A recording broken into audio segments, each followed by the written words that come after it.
Welcome to Political Therapy. I am your host, Nicholas Villa.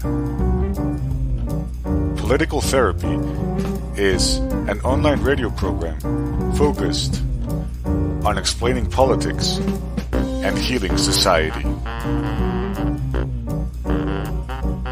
Pessimism of the intellect, optimism of the will.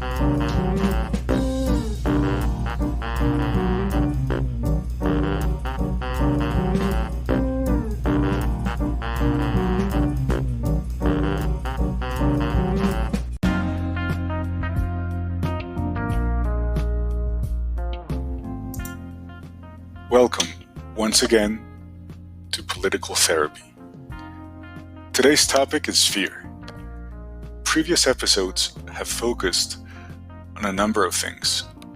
By now, we have witnessed just how absurd our society is.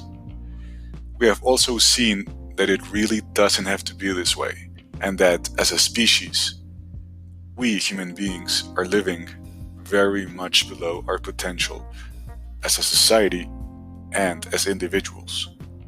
Utopia is possible. In fact, it already happened a couple of times in recent history, and probably before that.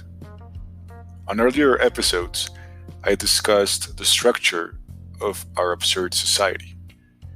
A structure which mostly remains in the shadows, not because it is difficult to find and observe, but because most of us refuse to see it, to shed light upon it. I am aware that I have not yet published that episode in English. On the one hand, I am sorry. On the other hand, I am really not sorry. It is hard work and time-consuming, so I might do it, or I might not. Now then, this episode will focus on the mechanism that, in a way, fuels and maintains our absurd structure. That mechanism is fear. The junction between politics, understood as the struggle for power and not necessarily as a force for emancipation, and fear is clear and transparent. According to Ferrero, every civilization is the product of a long struggle against fear.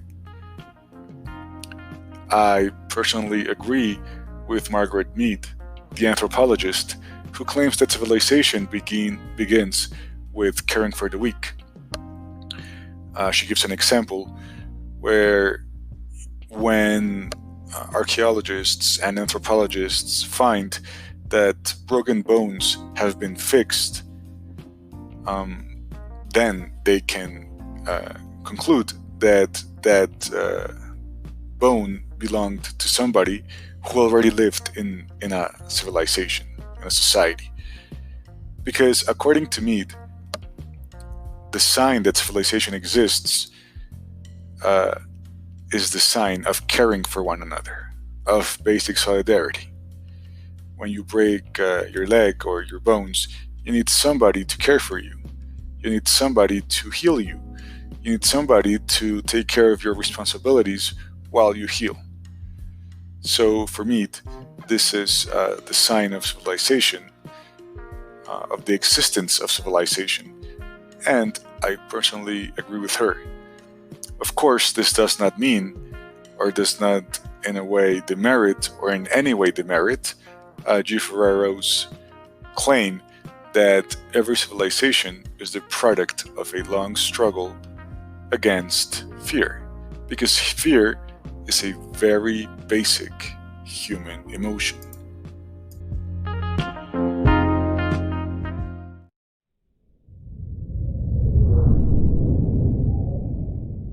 I've always enjoyed fear. It all starts, I think, when the child is 3 months old, little tiny baby in his mother's arms, and the mother says, "Boo." It gives the poor child the hiccups. Then eventually the child recovers from the shock and then smiles, and mother smiles. That's the first taste of fear ever given a child. Later on it gets on the swing, swings higher and higher, nearly goes over the top, then eventually pays money to go on the switchback railway. Screams as it goes down the first dip, and then they pay money to go in the haunted house. Now, why do people want to pay money to be scared? I don't know. It's a strange phenomenon. Audiences are really strange.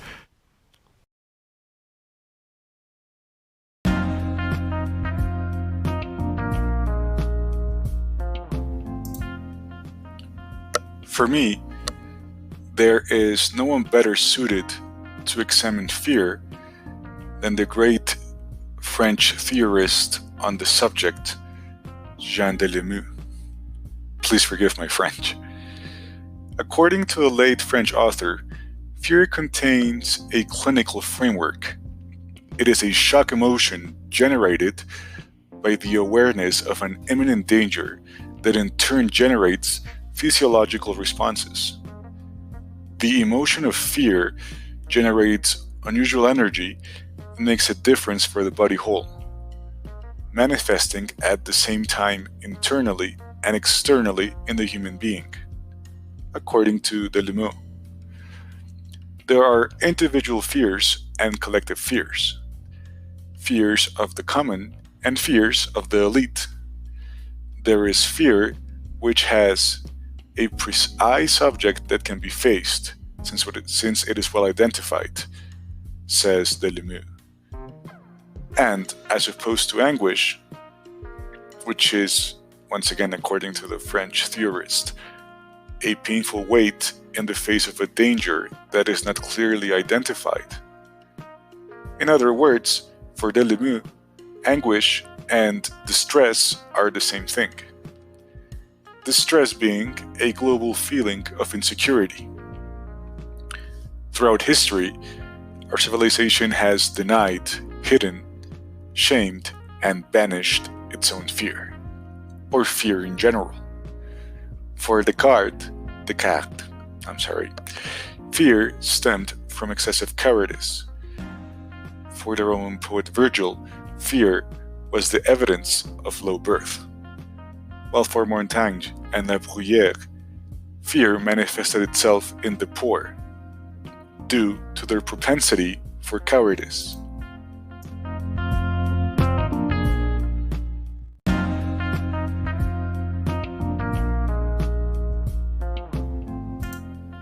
For now, let's head back to Augsburg in the 16th century. There, foreigners and common folk are the source of fear.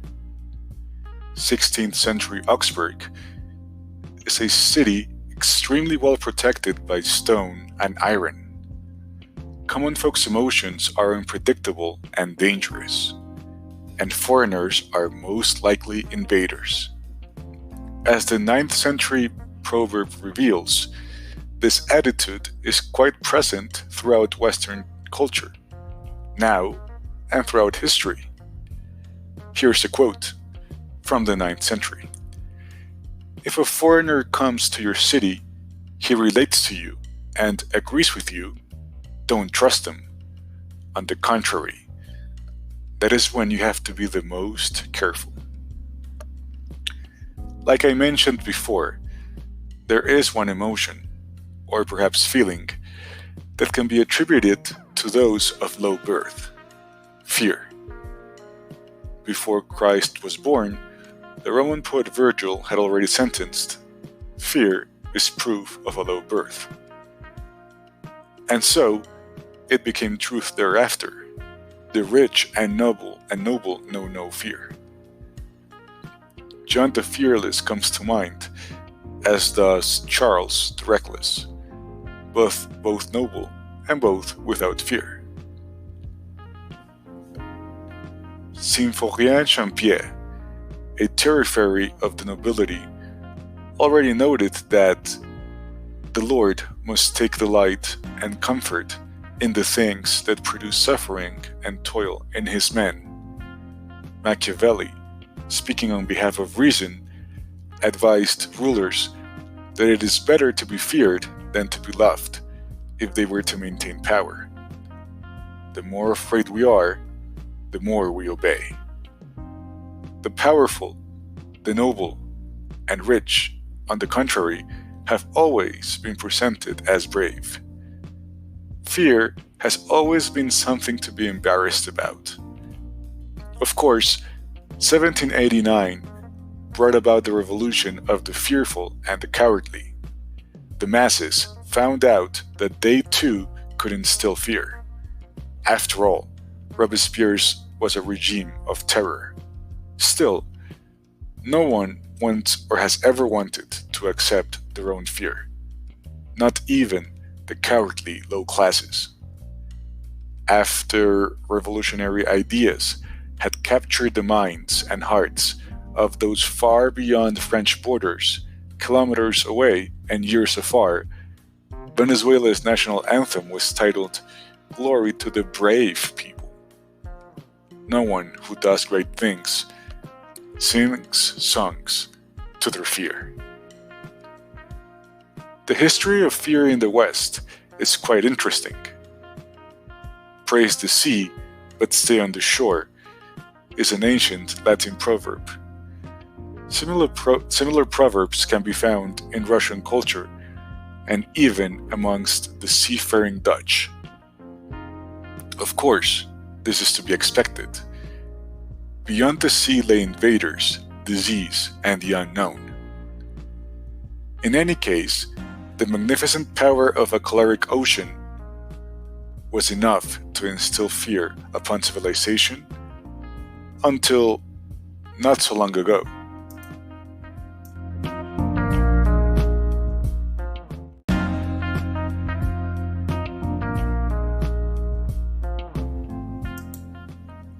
I find fear of the sea interesting because, from a psychoanalytic standpoint, the sea was a signifier for all things unknown, and ultimately for all things unacknowledged. Cape Bojador in Morocco was the frontier between the known and the unknown for Portuguese sailors under Henry the Navigator's command. Therefore, it is no surprise that it came to be known as the Cape of Fear. Fear, of course, is and has been a powerful weapon of deterrence.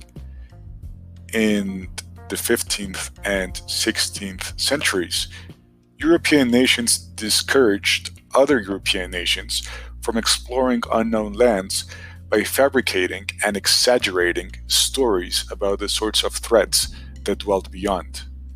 Dragons, humans with eyes in their abdomens, men without heads, basilisks, and the now familiar crocodiles and hippopotamus were all part of these tales.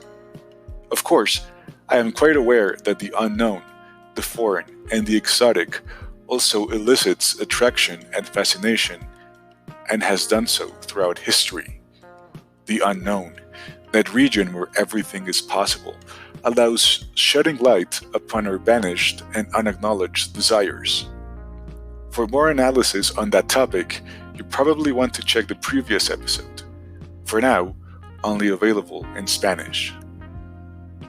Amplifying on the historical implications of the negation of fear, there is, and has been throughout Western history, a fear of looking danger in the eye, of accepting danger and therefore the fear that it carries along. In the case of the bubonic plague, negation was quite present. Here's a quote from Delameux. In the streets, in stores, in houses, it was welcomed with a smile of disbelief, with teasing, with a contempt mixed with anger to everyone who ventured a word about danger, to everyone who talked about plague. The same disbelief, let's say better, the same blindness, the same obstinacy prevailed in the Senate, in the Council of the Curians, and in all bodies of the magistracy.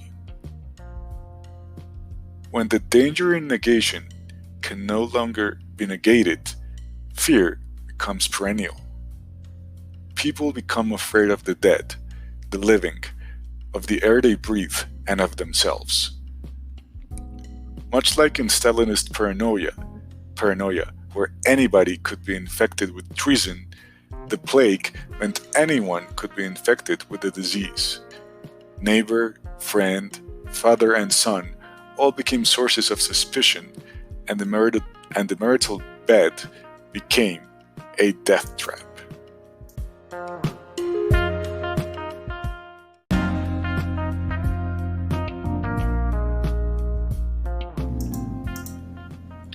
Speaking of negation, it would be unfair on my part to not speak more about the people that our society has historically negated: the poor and destitute. They too have been a constant source of fear. Their sedition, and moreover the alternatives that they have attempted to create, have been great sources of fear throughout history. Those have been wiped out, much like a disease. Attempts to build classless societies, abolishing private property without hierarchies, where polygamy and nudism were the norm, occurred in Tabor in the Czech Republic in the 15th century, and in Münster in the 16th century in Germany. Both were carried out by unemployed artisans, criminals, clergy in opposition to the church, poor nobility, and destitute farmers. The chimpanzees, so to speak, that have wanted to become bonobos have historically been squashed by tribes that refuse to integrate their own. Humans squash what they fear, and our sources of fear are always projections of ourselves. At least mental fear, not urgent fear.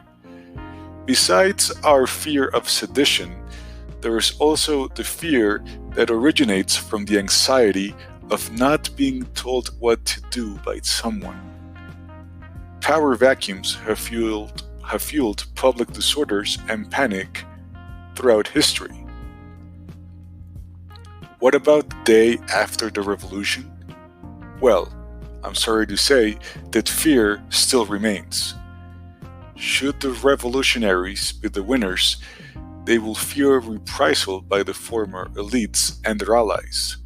Should the elite win and the revolution fail, then the poor, the homeless, the unemployed, and those incorrigibles not included in the social order will be a cause of fear. The change that revolution might bring creates fear, sometimes very concrete and fearsome situations. The big scare in Paris, Robespierre's reign of terror, and of course populists, extremists, and terrorists are all here to change the way things are. Concrete conservational fears are also within us. The fears of going hungry, or of external conditions that threaten our very lives, also dwell within us. Excessive taxes, or any threat in general, can make those fears rise within us. In any case, when there is a real and urgent threat, there truly is no time to panic.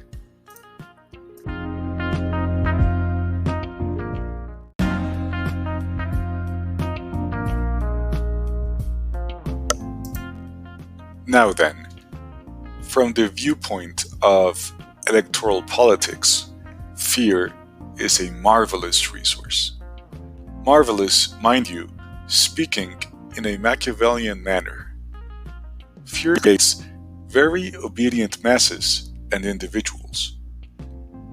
In modern-day United States, powerful elites have created, vilified, and amplified multiple synthetic sources of fear. This, in turn, leads to a culture of fear, a term coined by sociologist Barry Glassner.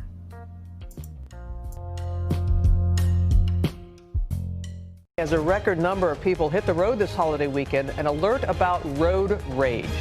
In tonight's 2020, ABC's Eva Pilgrim explores what to do if you find yourself in a tense situation behind the wheel. Good morning, Eva. Good morning, Robin. Let's be honest. Most of us have been a little peeved while driving. It happens. Something about being behind the wheel of a car can make normal, everyday people lose it. But what makes someone go from angry to violent? You've seen the stories leading your local news and polluting YouTube. Just this week, an 18-year-old murdered by an irate driver after she merged into his lane while driving home from the mall just outside of Philadelphia. And last week, this shocking video of an incident on a California freeway leading to a multi-car crash. Call 911, Chris. Nearly half of all drivers surveyed have experienced some form of road rage. Captain Jeff Goodwin of the Colorado State Patrol is fighting the uphill battle against an army of hot-tempered motorists. I used to think it was something like people cutting you off. But, you know, one of the things that people really get angry about, if somebody honks the horn at you because you've sat too long at a light, I think they literally go from the Dr. Jekyll to Mr. Hyde. We showed the good Captain Goodwin some greatest hits, which also provide some potentially life-saving tips. Rule number 1, don't make eye contact. This motorist is out of control. And this victim is doing all the right things. Just stare ahead, don't engage. Right. Yeah, the minute you engage, who knows where this goes. Rule number 2, never approach the window. All right, wow, okay, this is more than over the top because now you have a gun involved. You never know who's packing heat. Exactly. And most important, rule number 3, you don't always have to win. And that's a key one. Talking with law enforcement, many of them telling us the worst times are what you would think the busy times on the road. Rush hour Fridays, often the worst because people are just over the week. Yeah, they're just ready for the weekend. And, you know, there's not really any type of person that's more likely to do this. No, you see all kinds of people, men, women, Grandmas, all socioeconomic grandpas, classes. yeah. We saw men in suits duking it out in the middle of the street. So everything you can imagine happening on the roadways. Just snapping like that. All right. And you can see Eva's full report tonight on 2020 at 10 p.m. Eastern right here on ABC, especially keeping in mind as we head into this holiday weekend. Thank you, Eva.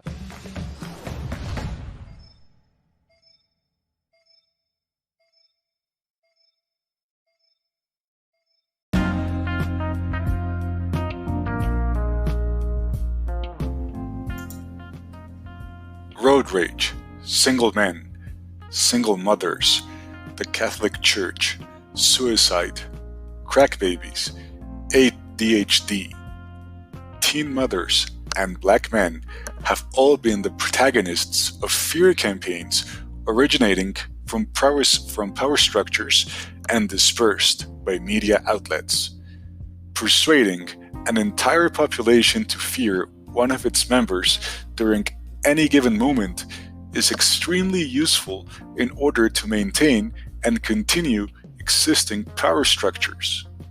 Of course, if the threat is foreign, well then political control works even better. How many of their liberties have American people given up due to the war on terror? Is the war on terror not just another name for the war on fear? Fear from within and fear from abroad. Nearly 180,000 illegal immigrants with criminal records ordered deported from our country are tonight roaming free to threaten peaceful citizens. The number of new illegal immigrant families who have crossed the border so far this year already exceeds the entire total from 2015. They are being released by the tens of thousands into our communities with no regard for the impact on public safety or resources.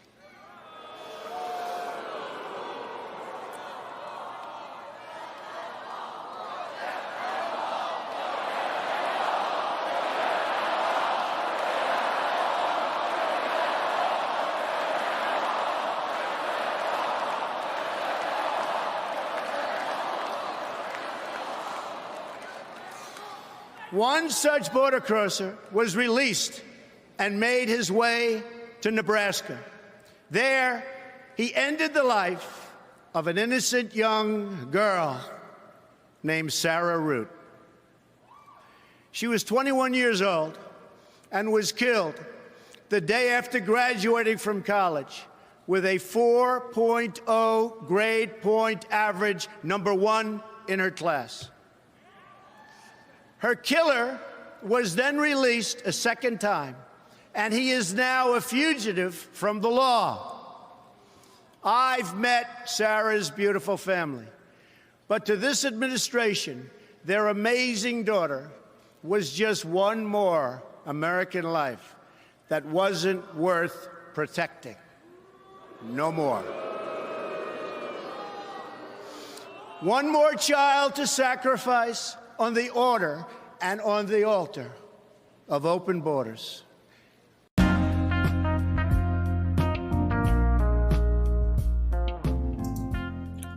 Under capitalism, fear is also a wonderful instrument, well, quote, wonderful instrument for increasing consumption. By means of creating uniformed consumers making irrational choices. Planned obsolescence is nothing different than the management of fear. Basically, planned obsolescence is the shame of having the old and pride of having the new. Fear comes from not being able to transit from the former to the latter. Here, the strain to conform is such a heavy burden that deviance, including all sorts of crime, is resorted to because people feel afraid of exclusion. They experience the fear of want. The day that Columbine happened, the United States dropped more bombs on Kosovo than any other time during that war. I do know that, and I think that that's really ironic, you know, that nobody said, well, maybe the president had an influence on this violent behavior. No, because that's not the way the media wants to take it and spin and turn it into fear, because then you're watching television, you're watching the news, you're being pumped full of fear. There's floods, there's AIDS, there's murder, cut to commercial. Buy the Acura, buy the Colgate. If you have bad breath, they're not going to talk to you. If you got pimples, the girl's not going to fuck you. And it's just this, it's a campaign of fear and consumption. And that's what I think that it's all based on, is the whole idea that keep everyone afraid and they'll consume. Mm-hmm. And that's really as simple as it can be boiled down to. Right. If you were to talk directly to the kids at Columbine or the people in that community, what would you say to them if they were here right now? I wouldn't say a single word to them. I would listen to what they have to say, and that's what no one did.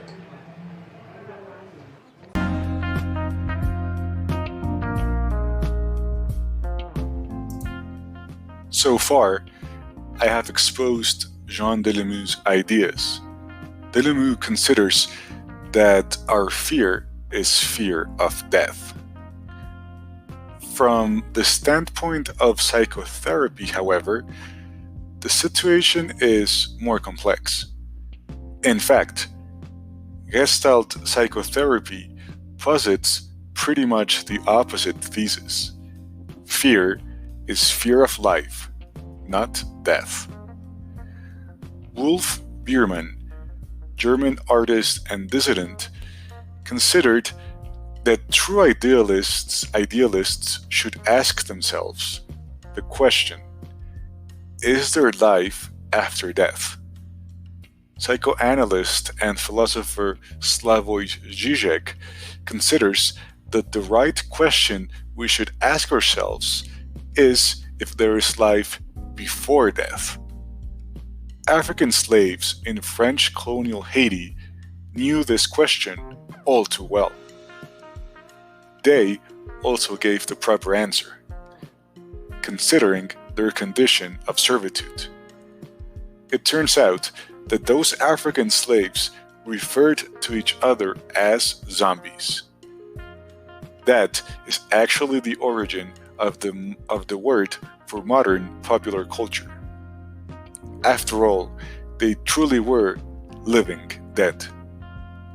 Many of us fear to live our life as if we were alive. From Haiti, land of the voodoo, comes the most infamous cult of all. Bela Lugosi as Murder Legendre. I see death. Master of the undead damned. The sinister power behind the white zombie.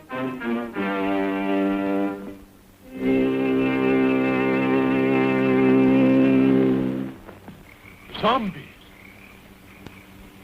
Yes, they are my servants. This soul killer takes men from their graves to be his slaves. His instruments of terror, and now this fiend plots to possess a woman. Only a pinpoint, a silver one, in a glass of wine, or perhaps a flower. Keep it, monsieur. Keep it. You may change your mind. Not dead? Are you mad? I saw her die. The doctor signed the certificate. I saw them bury her. Captive in the borderland between life and death. Her brain drained of the life spark. The white zombie obeys the unholy commands of her demon master.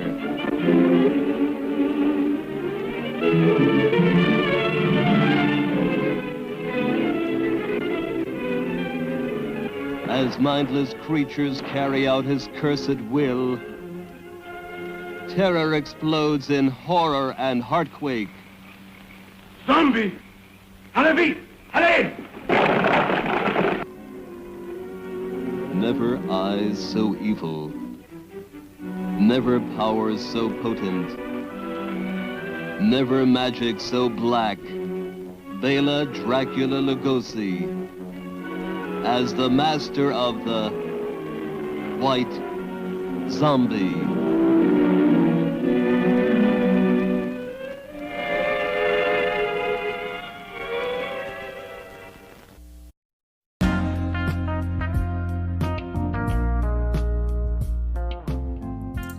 In fact, according to the Enneagram, which is a constitutive part of Gestalt psychotherapy, there is one type of personality that receives that specific name: fear. Ultimately, fear is a neurotic escape to avoid the present. Past and future only exist in our minds, and neurotic fear acts as a mechanism to distract us from our life. Moreover, according to Gestalt psychotherapy, fear is very closely related with doubt. Neurotic doubt is the metaphorical handbrake of impulses and emotions that the fearful character refuses to accept and carry out. Therefore, the handbrake. Fear, then, is a mental phenomenon that prevents and prohibits bodily impulses, meaning the here, and emotions, meaning the now, in the individual, through the mechanism of permanent doubt regarding the consequences of any given action. This is quite telling, for when death is certain, people forget about their fears. During the bubonic plague, for example, when death was imminent, people turned to bodily pleasure and all sort of excess, for there was nothing to fear. Therefore, fear was inhibited. There was no cause for fear. When death was imminent, of course. So ultimately, fear of death is fear of the ego, the I, the self. Our ego, that role we play for society that character we play for society and for ourselves will always accompany us. However, it should certainly not determine us or distance us from our impulses, our needs, our emotions, and ultimately from our lives and our paths. Fear, then, is a distraction. Looking fear in the eye does not imply a challenge or a conflict with our fears. To look at fear in the eye means accepting it as part of us, without banishing it to the shadows. This action implies integrating our fears. By achieving this, we are in turn admitting its presence and the emotions that fear generates within us. There lies the true emancipation of fear. Thanks for listening.